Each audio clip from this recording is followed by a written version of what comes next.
Les jeux et les jouets créés par des adventistes attirent l'attention du public et impressionnent par leur qualité.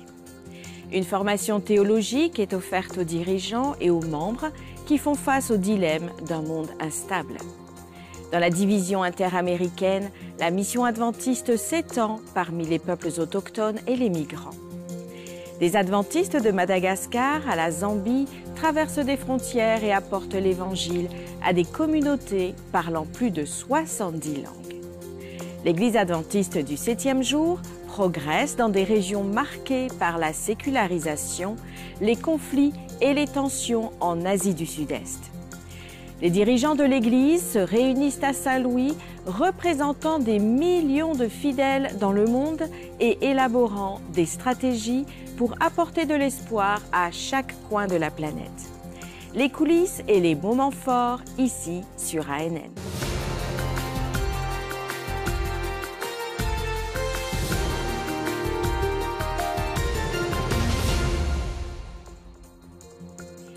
« 23 700 000 membres dans 272 pays qui partagent l'espoir en plus de 400 langues. Lors d'une autre journée de l'Assemblée générale, cette portée mondiale a été présentée à travers les histoires des missionnaires, les stands animés et les décisions administratives qui orientent le travail de l'Église à travers le monde. Voici ce que vous avez manqué du 7e jour de la session. La matinée a commencé par un autre message inspirant du pasteur John Bradshaw. Il a souligné que Dieu est plus grand que n'importe quel péché dans votre vie.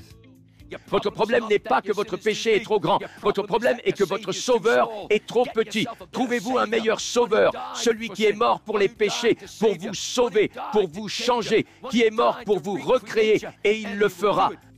Kalje Parochki a donné une conférence sur la découverte de sa véritable identité. Elle a dit que notre véritable identité ne se trouve pas dans la nationalité, les réalisations ou les sentiments, mais dans notre relation avec Jésus. Lorsque nous trouvons notre identité en Christ, nous trouvons notre but dans la vie. Pas de notes, pas de commentaires, juste des écritures. Mike Ryan a présenté un sermon entièrement de mémoire en utilisant uniquement des versets bibliques. Je vis un autre ange qui volait par le milieu du ciel, ayant un évangile éternel pour l'annoncer aux habitants de la terre, à toute nation, à toute tribu, à toute langue et à tout peuple. Il disait d'une voix forte, « Craignez Dieu et donnez-lui gloire, car l'heure de son jugement est venue. » Plus tard, dans l'après-midi, d'autres personnes ont été élues à des postes de leadership. Le service de la vérification de la conférence générale sera dirigé par Robin Kujura. Les directeurs associés ont aussi été élus, ainsi que les directeurs associés de plusieurs départements de l'Église. Ceux-ci incluent la jeunesse, la santé et plus encore. Vous pouvez lire la liste complète des noms sur Adventist.news. La nuit s'est terminée par des rapports de 3 régions du monde. La première était la division trans. Vous pouvez lire la liste complète des noms sur Adventist.news. La nuit s'est terminée par des rapports de 3 régions du monde. La première était la division trans-européenne. Bien qu'elle ait le plus petit nombre de membres, elle est riche en culture, en langue et en idées de mission créative, surtout dans des sociétés très laïques. La division eurasienne a suivi. C'est la plus grande région en termes de territoire. Elle fait face à des défis géopolitiques uniques, mais elle met fortement l'accent sur le ministère laïque et l'implication des jeunes. Et pour finir, la division du centre-ouest de l'Afrique. Le territoire couvre 22 pays. Les jeunes représentent 85% des membres d'Église. Malgré la persécution religieuse, le rapport a mis en avant plus de 172 000 baptêmes au cours des 3 dernières années. Voilà les points forts du 7e jour de la session de la conférence générale. Une théologie qui forme, répond et transforme. Dans la salle de convention, les visiteurs voient de près comment l'Église prépare les pasteurs et les membres à faire face au dilemme d'un monde confus. L'Église adventiste continue de réaffirmer son engagement envers une théologie solide et accessible. En même temps, elle promeut une étude académique plus approfondie et fournit des ressources pratiques pour une vie spirituelle quotidienne. Donc, je suis professeur à l'Université Andrews depuis 1998, enseignant l'histoire de l'Église à de nombreux jeunes pasteurs, hommes et femmes en Amérique du Nord. Je considère l'histoire de l'Église comme un moyen de les préparer. Autrement dit, je l'utilise non pas comme une fin en soi, mais comme un moyen de les aider à devenir des pasteurs plus efficaces. Ils doivent comprendre comment l'Église a traversé différentes étapes dans son histoire passée et comment cela peut les aider à faire face aux défis et aux incertitudes de l'âge moderne. Le séminaire de l'Université Andrews présente comment il prépare une nouvelle génération de pasteurs aux défis du ministère moderne, avec une formation solide, une sensibilité culturelle et une profonde connexion spirituelle. Avoir une compréhension de l'histoire est une chose très importante. Je veux dire, si vous oubliez votre propre histoire personnelle, vous ne savez pas qui vous êtes. Donc, comprendre l'histoire de l'Église aide à les centrer sur ce qu'est le chrétien, ce qu'est le christianisme, ce qu'est l'Église. Et donc, nous prenons notre travail très au sérieux. Pour moi, ce n'est pas un travail. C'est comme un privilège et une joie de pouvoir participer à la formation des leaders, des jeunes leaders de notre Église. Au centre d'exposition, l'Institut de recherche biblique explique comment il aborde des questions contemporaines sans renoncer à la fidélité aux Écritures. Le christianisme dans son ensemble fait face à de nombreux problèmes doctrinaux et théologiques, y compris l'Église adventiste. Il n'y a jamais eu de doctrine qui n'ait pas de distorsion. L'objectif de l'Institut de recherche biblique est d'approfondir la connaissance biblique théologique tout en répondant aux préoccupations et aux distorsions qui surgissent. C'est un institut de conseil théologique à la présidence de la Conférence générale. Pour les pasteurs présents à l'événement, cette rencontre est aussi un temps pour le renouvellement de leur appel. Je pense donc que l'important pour moi, en tant que responsable religieux, est de comprendre que le contexte donne une perspective. En tant que membre de l'Église adventiste du 7e jour, ce qui est formidable, c'est que nous avons ce qu'on appelle la doctrine. Et cette doctrine nous aide à garder les pieds sur terre face aux différents problèmes auxquels nous sommes confrontés. Entre livres, écrans et prières, la théologie adventiste montre sa force à équilibrer excellence académique et passion spirituelle. Un investissement qui transforme les leaders et renforce chaque membre de l'Église. De Madagascar à l'Angola, de la Zambie à l'Afrique du Sud, des personnes de différentes cultures et langues se rassemblent autour d'un même espoir, le retour de Jésus. Dans les villages, les villes et les îles de l'Afrique australe et de l'océan Indien, les adventistes du 7e jour aident les autres à mieux connaître le Christ et cette foi transforme des vies. La division de l'Afrique australe Océan, SID, est une région dynamique de l'Église adventiste du 7e jour, couvrant 23 pays en Afrique australe et les îles environnantes. C'est la deuxième plus grande région de l'Église, avec plus de 4,3 millions de membres baptisés. Sa croissance rapide est alimentée par les efforts unis des dirigeants et des membres sous les initiatives, j'irais, de l'Église mondiale et de l'implication totale du membre, ITM. Pour faire avancer cette mission, la région a lancé Impact SI pour mobiliser l'ensemble de l'Église à partager l'Évangile par la parole et l'action. Le Botswana a été le premier territoire à être touché par des réunions évangéliques tenues à Francistown et à Gaborone. 30 sites d'évangélisation ont pris vie grâce au dynamisme des pasteurs et des prédicateurs laïcs, sous le thème « Christ, notre espérance ». L'engagement inclusif des ministères des possibles a marqué l'événement. L'approbation de cette initiative par le gouvernement a confirmé l'impact croissant des ministères. À la fin de la campagne, 234 personnes ont été baptisées, dont 5 personnes ayant des besoins spécifiques. Impact Afrique du Sud s'est déroulé à Cape Town et dans ses environs. Plus de 50 sites d'évangélisation ont été établis dans la province du Cap-Occidental, avec une participation écrasante des dirigeants locaux et régionaux. Au Lesotho, le royaume des montagnes, les dirigeants de l'Union de fédération centrale du Zimbabwe ont participé à la campagne, aboutissant à 34 baptêmes. Au total, 428 personnes ont été baptisées dans l'ensemble de l'Union de fédération d'Afrique australe. En 2024, la Zambie est devenue le centre de l'une des plus grandes et des plus impactantes campagnes d'évangélisation dans la SID. Les unions de fédérations du Sud et du Nord de la Zambie ont uni leurs forces pour établir plus de 2000 sites d'évangélisation, mobilisant des pasteurs et des évangélistes laïcs de toute la division. Le secteur de la santé est essentiel à la mission de l'Église dans la région.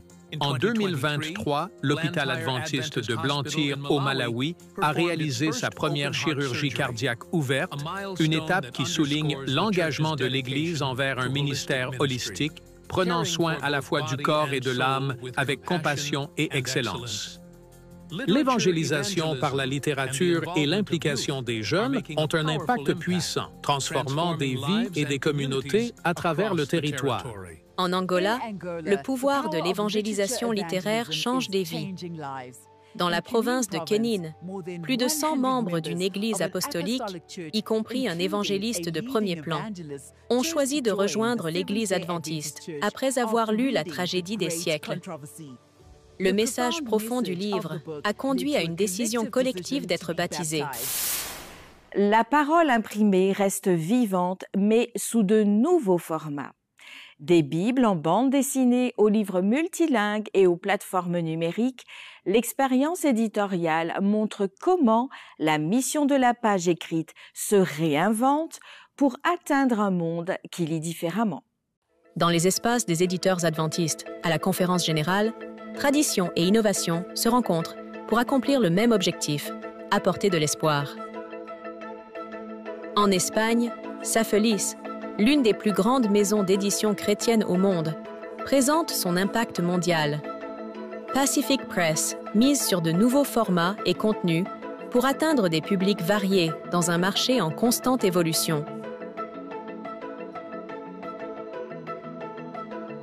La maison d'édition brésilienne, qui est ici, unit tradition éditoriale et innovation avec des titres allant des leçons pour enfants, illustrés au contenu numérique et aux livres de croissance spirituelle. Cette maison d'édition mise sur une approche accessible, un design moderne et des thèmes actuels pour dialoguer avec tous les groupes d'âge. Alors que le magazine Liberty défend la liberté religieuse auprès des dirigeants politiques, le magazine Message atteint les communautés avec des messages de foi, de santé et de transformation.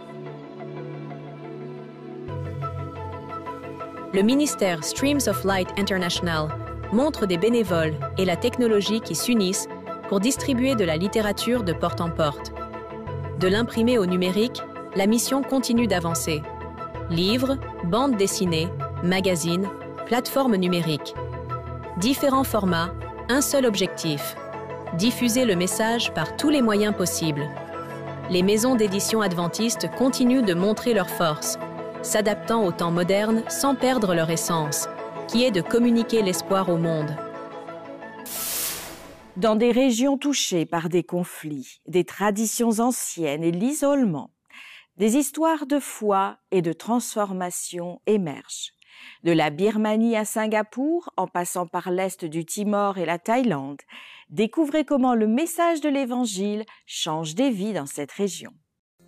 Le long de la frontière entre le Myanmar et la Thaïlande, une région ravagée par la guerre civile, où le bouddhisme est dominant et le christianisme rare, Maya a été séparée de sa famille. Quand tout espoir semblait perdu, elle a rencontré une enseignante missionnaire qui lui a présenté le message de Jésus. Aujourd'hui, Maya célèbre un nouveau départ. Je me suis rapprochée d'une enseignante. Elle m'a expliqué le retour de Christ et les similitudes entre le christianisme et l'islam. J'avais ma propre Bible et je l'ai étudiée moi-même. J'ai accepté Jésus-Christ et je me suis fait baptiser. À Timor oriental, une nation majoritairement catholique où la laïcité est profondément ancrée, Nathaniel essayait d'améliorer son anglais en écoutant un sermon à la radio, mais il a trouvé plus qu'une nouvelle langue. Le message a ouvert son cœur à Jésus. Je ne veux pas écouter la parole de Dieu, mais quand j'écoute l'enregistrement à nouveau, ce que j'écoute est la réponse à la question que j'avais. Je cherchais la vérité dans l'observation de la loi de Dieu. C'était ce message exact qui parle de la loi de Dieu, y compris du sabbat. Cela a éveillé ma curiosité à chercher les Écritures. C'est grâce à cette station de radio que j'ai enfin trouvé la vérité. À Singapour, l'une des sociétés les plus modernes et pluralistes au monde, l'isolement social touche des millions de personnes, dont M. Wang. À 76 ans, après une opération chirurgicale, il était confiné chez lui, dépressif, sans désir de vivre. Mais un pasteur et une communauté l'ont aidé à redécouvrir un but dans la vie. Il fut un temps où mon estime de moi était faible parce que je pensais que ma maladie ne guérirait jamais. Le pasteur Jia Hong n'a pas abandonné. J'ai plusieurs fois voulu sauter d'un bâtiment. L'Église n'a pas abandonné. Depuis que j'y suis allé, j'ai tellement plus d'espoir. Le bouddhisme façonne la vie en Thaïlande. Au milieu des marchés animés, un commerçant malade continuait à travailler. En acceptant l'invitation d'un pasteur à fermer sa boutique le samedi et à assister à l'église, elle a découvert une nouvelle foi qui a guidé sa vie. Pasteur Ruengwit est venu. Ma tante, comment ça va? Oh, comment puis-je me sentir bien? Je souffre de 6 maladies. Pasteur Ruengwit a demandé, quel jour votre magasin est-il fermé? Pasteur, je suis fermé le dimanche. À Aichi, pour toute la journée, je pratiquais encore le bouddhisme. Le pasteur a dit, ferme le samedi et viens à l'église avec moi. Je suis allée à l'église de Dieu chaque samedi. J'ai une grande foi en Dieu et je me suis fait baptiser. Des délégués de tous âges se sont réunis à Saint-Louis pour décider de l'avenir de l'Église adventiste. Parmi des cultures et des histoires diverses, une chose est devenue claire, la mission n'a pas d'âge. Des représentants du monde entier se réunissent à nouveau au centre de convention dans le Missouri, aux États-Unis, pour prendre des décisions et s'unir en prière pour l'avenir de l'Église. Au-delà des cultures, ce qui a particulièrement attiré l'attention était la différence générationnelle parmi les délégués. Avant tout, on ressent de la gratitude envers Dieu et l'Église. C'est un privilège, mais aussi une responsabilité et un engagement. C'est une occasion de renouveler notre dévouement, notre engagement envers Jésus, envers l'Église et envers la mission que nous devons accomplir. Oui, cela enrichit, car l'Église doit s'occuper de tous les groupes d'âge, des enfants, des adolescents, des jeunes, des adultes et des personnes âgées. Nous devons atteindre tout le monde, donc donner à tous les âges la chance de participer embellit l'Église. Cela nous aide à voir qui nous sommes et à planifier comment prendre soin de chacun dans chaque endroit. C'est une grande opportunité de connaître Jésus plus profondément, de comprendre l'Église dans toutes ses dimensions, de réaliser qu'il y a de grands défis et que dans toute cette diversité, nous pouvons expérimenter l'unité en Christ. Parmi des milliers de délégués, certains des visages les plus jeunes se distinguent. Ils ne représentent pas seulement leur pays d'origine, mais aussi une nouvelle génération qui ne veut pas se contenter d'observer, mais de participer activement au présent et à l'avenir de l'Église. Dans leur voix, nous entendons l'héritage du passé et un profond engagement envers la mission. Car l'histoire de l'Église est aussi écrite avec les rêves et le dévouement des jeunes. Oui, c'est en fait ma première session en tant que délégué. Et il y a 10 ans, j'étais un visiteur. À cette époque, j'avais le rêve de devenir pasteur. Et cela s'est réalisé maintenant. 10 ans plus tard, je suis pasteur. J'ai étudié au Brésil. Et maintenant, je suis administrateur. J'ai compris ma mission et mon rôle de délégué. Donc oui, c'est un rêve devenu réalité. Chaque personne apporte sa lumière et ses idées dans le domaine où elle est appelée à servir, car l'âge n'est pas un obstacle à l'engagement envers la mission. Des canoës qui traversent des rivières en Amazonie aux foules qui franchissent des frontières pour fuir la douleur. Une mission est en cours. Dans la division interaméricaine de l'Église adventiste, des personnes ordinaires vivent l'Évangile de manière extraordinaire. Elles parlent la langue des peuples autochtones, accueillent les migrants blessés par leur voyage et servent avec un seul objectif. des régions nordiques de l'Amérique du Sud dans des pays comme la Colombie, le Venezuela et la Guyane, jusqu'en Amérique centrale, au Mexique et sur les îles des Caraïbes. Des hommes et des femmes ont répondu à l'appel. J'irai, vivant la mission avec un engagement et un amour profond. Dans les régions les plus reculées de notre territoire où les rivières sont les voies de communication, l'Évangile est partagé en construisant la confiance et la mission se vit en écoutant, en se connectant et en formant des amitiés. Ils ont une autre façon de communiquer et de socialiser. Leur langue a 11 lettres. Pour socialiser, je suis entré dans leur communauté et me suis intégré dans leur culture. L'Évangile a atteint 11 des 67 communautés indigènes de cette région. Roger Allen vivait sans but déterminé, mais il a expérimenté la joie d'une vie transformée en Christ. Lorsque Roger a compris que le retour de Christ mettra fin à la douleur, à la mort et à la souffrance, il a ressenti un profond engagement à partager la bonne nouvelle. Je suis devenu secrétaire, puis dirigeant, et j'ai commencé à jouer un rôle actif dans la diffusion de l'Évangile. Il a décidé d'étudier la théologie tout en travaillant comme technicien. Grâce à son amour pour Christ, plus de 600 personnes ont donné leur vie à Jésus. Dans les villes frontalières où des milliers de migrants passent, faisant face à l'incertitude, au danger et à la douleur, la compassion et le service deviennent urgents. La première fois que je suis allée dans une église adventiste, j'étais très nerveux. Il y avait ce groupe de jeunes qui racontaient des histoires bibliques aux enfants. Ils m'ont invité à un programme de santé d'Adra, où j'ai servi en tant que médecin. Des familles arrivent, des enfants, des adolescents qui voyagent seuls, des femmes enceintes, des femmes qui ont souffert d'abus pendant leur voyage. Lorsque de jeunes professionnels comme Tania intègrent leur vocation à un appel spirituel, la mission reste vivante. Chacune de ces histoires représente un aperçu de ce que font les membres de la grande armée de Dieu dans la région interaméricaine. C'est la passion de nos membres alors qu'ils vivent la mission plein d'espoir et d'engagement. Ainsi se vit la mission dans notre territoire, en étant de fidèles serviteurs du Seigneur à l'époque où nous vivons.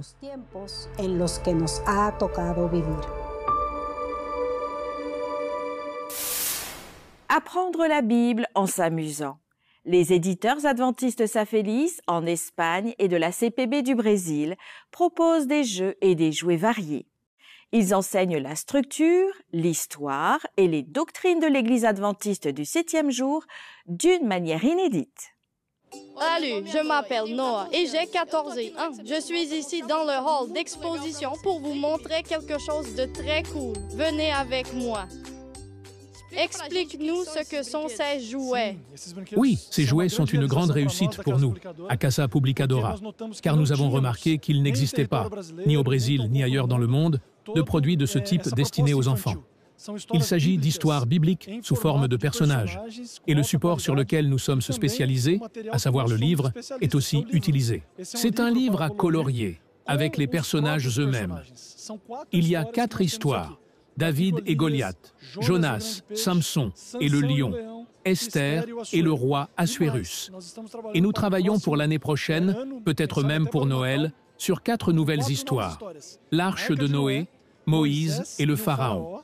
Nous travaillons aussi avec la statue de Nabuchodonosor et, enfin, Jésus, petit bébé, et sa famille dans la crèche.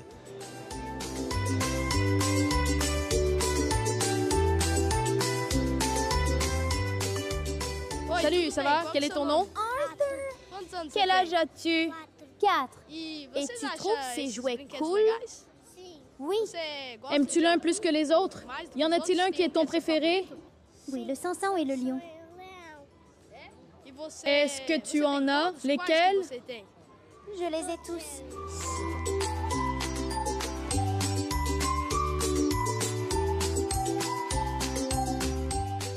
Nous avons pris environ 6 mois pour le développement, mais l'intérêt de la maison d'édition ne se limite pas aux jouets, mais aussi aux jeux. Nous travaillons sur les jeux en partenariat avec notre éditeur en Espagne, Safelis. Il y a donc un mélange de jeux très intéressants qui arrivent sur le territoire brésilien et, si Dieu le veut, pour le monde entier.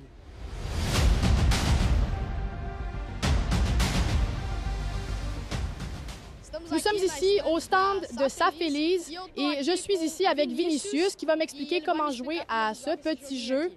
Bonjour, ça va? Alors, ce jeu s'appelle Goy. Il aide à comprendre la structure de l'Église et aussi l'histoire de nos pionniers. Comment ça fonctionne? À chaque tour, vous allez gagner une petite pièce de cette Église et vous allez la planter sur la carte. Vous lancez le dé et la case sur laquelle vous tombez correspond à la carte que vous gagnez. Avec ces cartes, vous pouvez construire de nouvelles églises ou des fédérations, des divisions et le bâtiment de la conférence générale. Quand vous placez le bâtiment de la conférence générale, le jeu se termine et Jésus revient. Oh, il se termine aussi si vous parvenez à planter une église à chaque endroit de la carte. C'est une bonne façon d'apprendre la structure de l'église et des pionniers en s'amusant.